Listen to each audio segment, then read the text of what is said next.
everyone, welcome back. So recently there was another round of alpha testing for Corepunk, the upcoming top-down game that looks and plays a bit like a MOBA, but is also an open-world MMO. I dove back in, spending quite a bit of time over the testing period. I've accumulated around 60 hours now in total with the game, and there's been quite a bit of progress and updates since the last time we played. To that end, the developer Artificial Core is sponsoring today's video. They asked me to give you all an update on where the game's at right now, highlighting what's new, what's changed, and what's coming next. Also, just like last time, they are fully receptive to receiving feedback on the game, areas of improvement, which we've got a bit of here and I will cover throughout the video. All right, so to recap, yes, Corepunk is an open world MMO played from the top-down perspective with action combat very reminiscent of MOBAs and a slower pacing across the board. The game does have a few unique twists to it. So for starters, like any MMO, the first order of business is picking your class, but Corepunk does it a little differently. Every class actually just consists of 3 subclasses. So in character creation, you select the subclass you want to start with. Every subclass comes with 4 predetermined skills that never changed. This is very reminiscent of MOBAs. Subclasses basically feel like picking a MOBA character with a very specific playstyle. So for example, in the last test I played as the Legionary,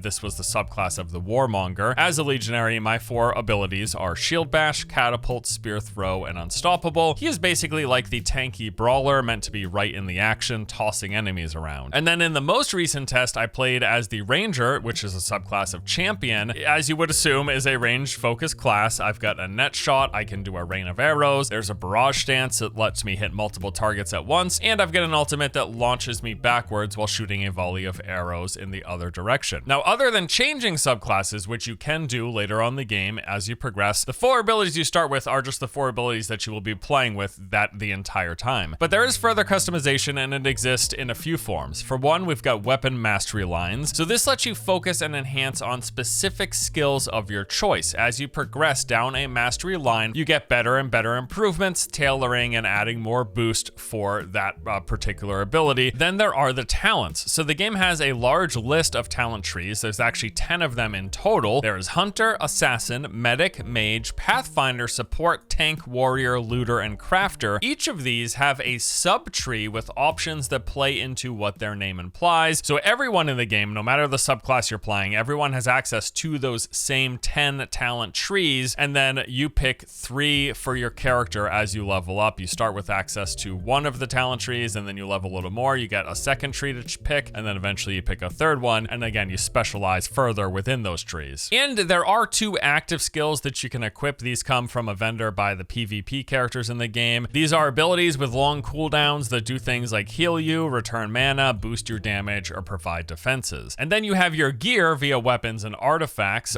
both of which boost your damage, but artifacts in particular let you enhance certain offensive and defensive attributes of your choosing. There's also this rune and a chip system that adds more customization to your weapons and artifacts, providing more passive boost. All right, so that's a lot about like the character classes and customization. Now let's talk about the actual game, right? So once you've made a character, you're dropped into the middle of the woods right next to this goblin housed inside of a mech. He asks you to retrieve some newcomer forms that are on a table outside of his house, which he says his house is located somewhere north of here. And that's about as descriptive as he and as the game in general gets. Corepunk isn't interested in holding your hand. They will tell you vaguely what and where an objective is for a quest, but you are not given actual pinpointed markers. Things are not highlighted on your map, or things you need to pick up aren't even highlighted when you're standing right next to them. No, with any quest, you are given a task and then must go about figuring it out how to complete it on your own. So as you head north of here, you're going to come across another NPC. He wants to teach you how to build campfires. This is a vitally important thing to sustaining yourself while you're out adventuring. Although, despite the fact that you are literally surrounded by trees and he's asking you to just bring him back a few pieces of wood, surprisingly enough, finishing this quest is no simple task, which we will get to. So you continue forward. As you look for the goblin's house, you'll probably in the process explore the surrounding area, and you're bound to get in a few fights with the local rat and bug population. You'll find and collect various resources around the farms that you're walking through, and you will want to stop and talk to any NPC that you discover. You better do this, because if not, you are bound to miss out on a lot. This game just requires that you are looking around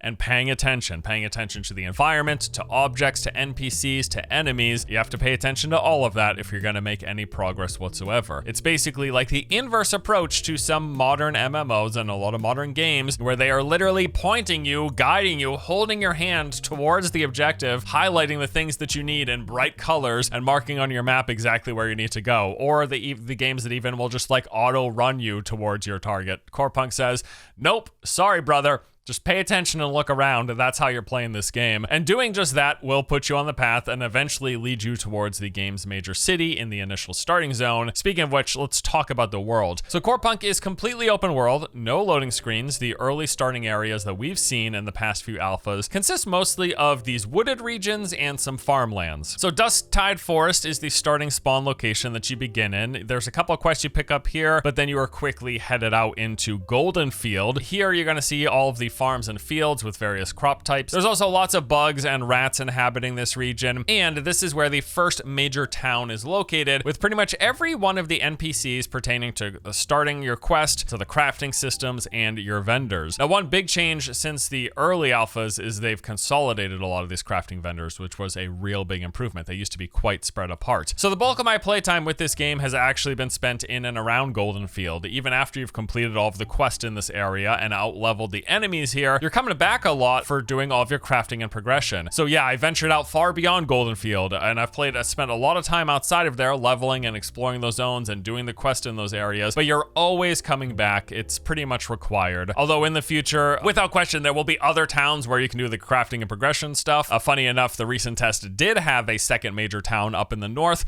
but there was just like literally nothing to do there. But in the future, that stuff is going to get filled in, right? So beyond Golden Field, there are several other zones surrounding it in every direction. These are all pretty much some variation of a forest of types, but with slightly different theming. Each zone will come with its own particular resources. Some zones will have a resource that's like exclusive to that zone. And there's also going to be some variety of enemies there, some of which will be unique to the regions. All of the enemies will also come in a level range. There is no level scaling here. And then as you push further out from Golden Field into those surrounding zones, the levels of the enemies climb higher and higher. You're also encountering new and different resources, and yes, getting more visual variety. There are different types of foresty, grasslandy areas are all around. But yes, you start out on Golden Field, and the main thing you're doing here is a quest chain that asks you to go around finding and helping out all of the crafting NPCs. This is how they introduce you to the game's various professions. So gathering and crafting is a central focus in Corepunk. You go out harvesting resources. Many of these need to be processed, after which you'll combine them to craft items, gear, and consumables. Gathering professions include mining, logging, herbalism, and butchery, which are then used to fuel the crafting professions of weaponsmithing, alchemy, construction, and mysticism. Now, both gathering and crafting do have their own progression systems known as masteries. You start out at level 1 as a beginner, and then as you use things, as you do stuff, you level up the profession, making you more efficient and unlocking better recipes as you progress. So the general gameplay loop, like what does it look like when you're playing Corepunk? Well, it's like this. You start off, like I said, with those first few quests. You go into Golden Field, explore around. Eventually, you make your way to that first town, and there you pick up a lot of quests from all the NPCs, and you head out to start the loop of adventuring and returning home. And that's going to be a common theme in this game. Going out, doing stuff, and then coming back to home base. So you're going to pick, like, say, 1 or 2 of the quests that you would like to complete, and then you will head towards the general area that the quest tells you that objective is located in. En route, you'll likely gather some of the resources you find, chopping down trees, harvesting ores, opening chests, picking plants. You want to kill any enemies you come across, getting the experience as well as the loot that they drop, all while also paying close attention to the environment, trying to find whatever it is your quest is asking you to do. You'll keep pushing forward, gathering, fighting, and looking around until eventually you complete your objective or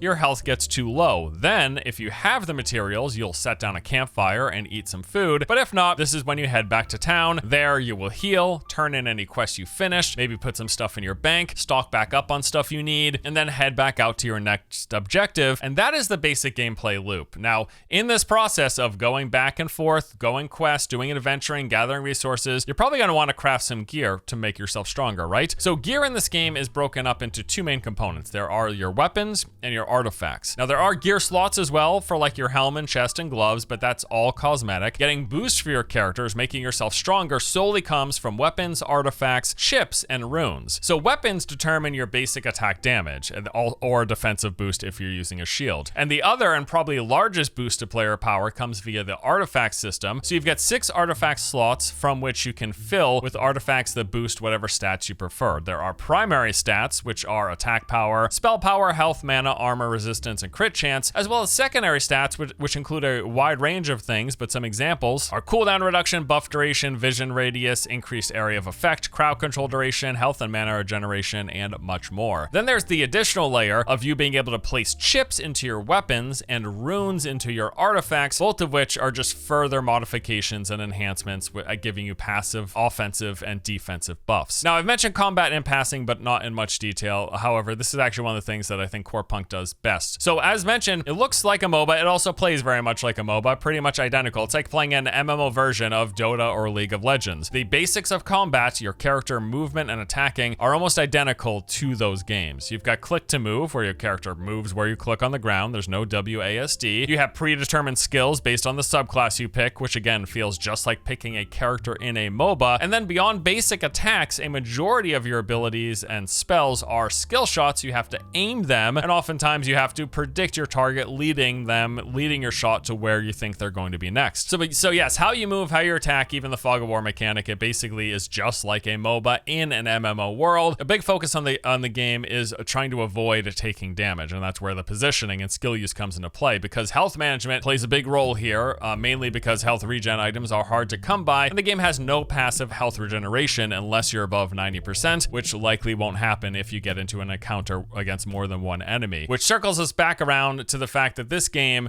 requires you to be both slow and deliberate in every sense, for better or worse, I guess, depending on you, the player. Movement, combat, gathering, progression, even healing, everything is on a slow pace. They have streamlined and fine-tuned some things since last test. The game still, however, very much drops you in and says, good luck, bro. Here are some examples. So they've added map markers for most every NPC. However, the quests remain vague in that they will tell you what you need to do, but they won't show you exactly where to find it. Kill enemies in these woods. Bring me back this item. Find my long-lost brother somewhere over there. That's about as specific as they get. You are not given any map indicators showing even the general area of your objective. You just have to figure it out on your own. And as mentioned earlier, even if you're standing right next to an NPC who has a quest for you, you won't know that until you click on them. Progression on all fronts in this game is quite slow. The time it takes to level your character, to gather resources, to craft and upgrade items, to improve your professions, this all takes me back to circa 2004, my classic WoW days. Everything requires a lot of time. This is intentional, and it is unlikely to change on the broader scale. They've just designed a game that is meant to be slower paced. They want it to be a grind, although I do hope they continue streamlining specific pain points. I would say 2 of my biggest wishes are, 1, that they ramp up the item quantities given while gathering resources to always give a basic resource like wood or stone, but then drop higher rarity resources occasionally. So for example, if I cut down a tree, I should always get a basic piece of wood, and then maybe sometimes you give me that bonus of a rare resource in addition to that. Right now, you are only ever given one or the other, so it makes for farming even the basic resources feel very difficult at times. Like that starting quest that asks you to collect 10 pieces of wood for the campfire guy. It took me about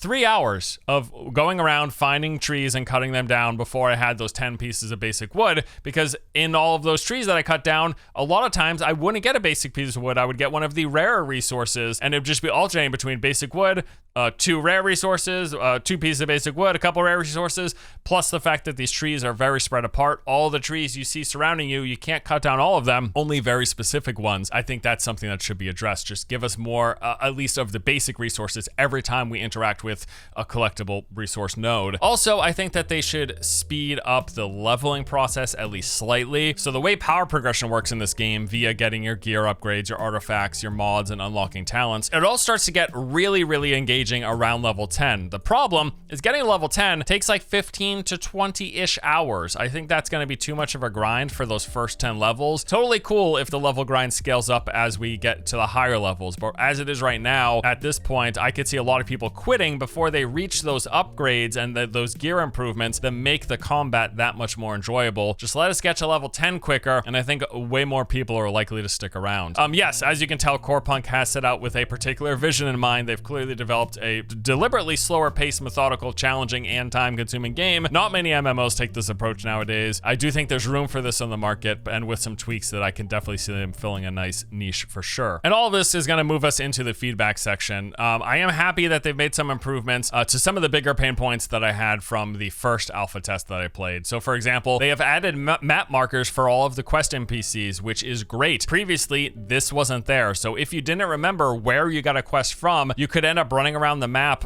for a long time looking for the NPC to turn it in at because it didn't show you where they were. Now that doesn't happen. You can see right on your map every quest NPC that you've discovered. They've also consolidated all of the crafting vendors. They used to be like on the opposite ends of that starting zone, which was rather big. You could easily spend over 15 minutes running between the processing and crafting stations whenever you wanted to make a single item. They fixed that by consolidating all of the processing and crafting vendors right around the main town. Great change. Progression also for crafting new weapons and items got a boost, mainly via the fact that the quests are giving a ton more resources than they used to, which lets you craft your first big weapon tier upgrade far sooner than you used to be able to. This was a great improvement. Also, healing is less of a pain because they have begun giving you way more healing items, more food, more potions, more other consumables. You're given a bunch of campfires from the get. The healing system is still what it is.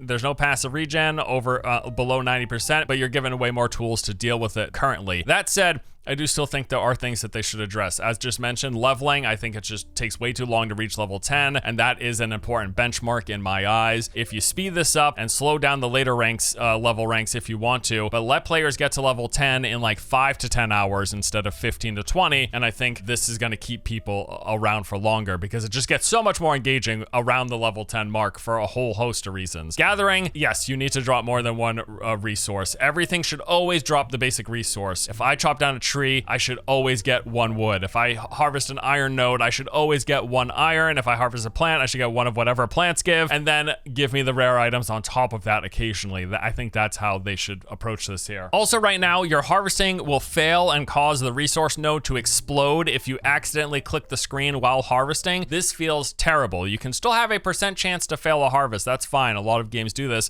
but don't make it so that the node vanishes if I accidentally click the screen while my character is harvesting. Make me reharvest it, fine, start the timer over, but don't make the node disappear. Don't make the animal literally explode into smithereens because I clicked off the screen while I was skinning it. For one, it's just kind of strange, but then it doesn't feel good. Just make me reharvest. Don't make the thing disappear. I think base move speed should be bumped up. I would say at least by 10%. It just still feels a little too slow. I understand that you get upgrades, you get speed boosts later on, but even with that being the case, I think I need a little bit more of a boost to the move speed there. I also just want to see more open world stuff. They have added some things since last test for sure. They've expanded the world. They've added new towns, like I've said. There's been a whole new region. More interesting stuff to see. So for example, I think we should be entering our first dungeon like by hour 5, not by hour 20, which is roughly when I found the first dungeon in this game. Also, I just think that it would be such a benefit if there was more dynamic things happening in the world, dynamic events, puzzles for you to solve, roaming packs of enemies, because right now everything is basically static. Things like elites, things like public events. You've got all those farms,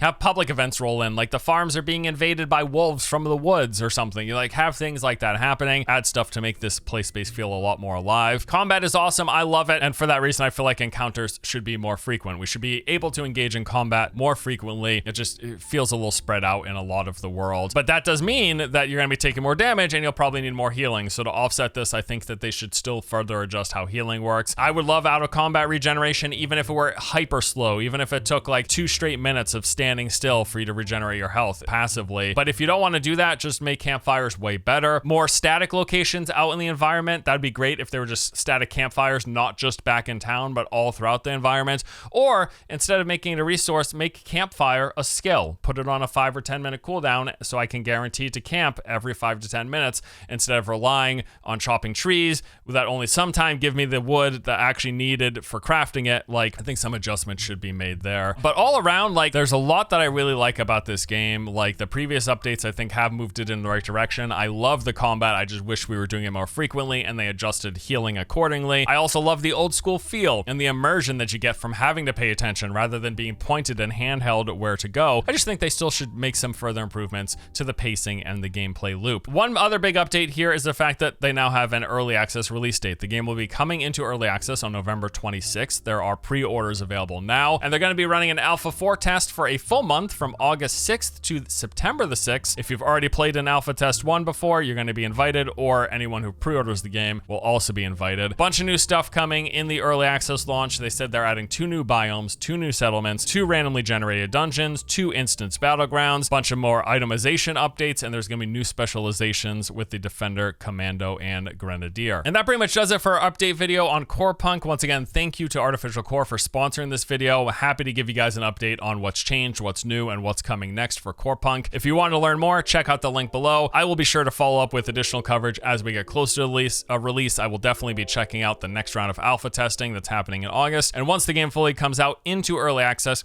I will at the very least give some sort of an early access review with my thoughts on that, the state of the game at that time. But that does it for today. Thank you as always for watching. Hope you enjoyed. See you guys next time.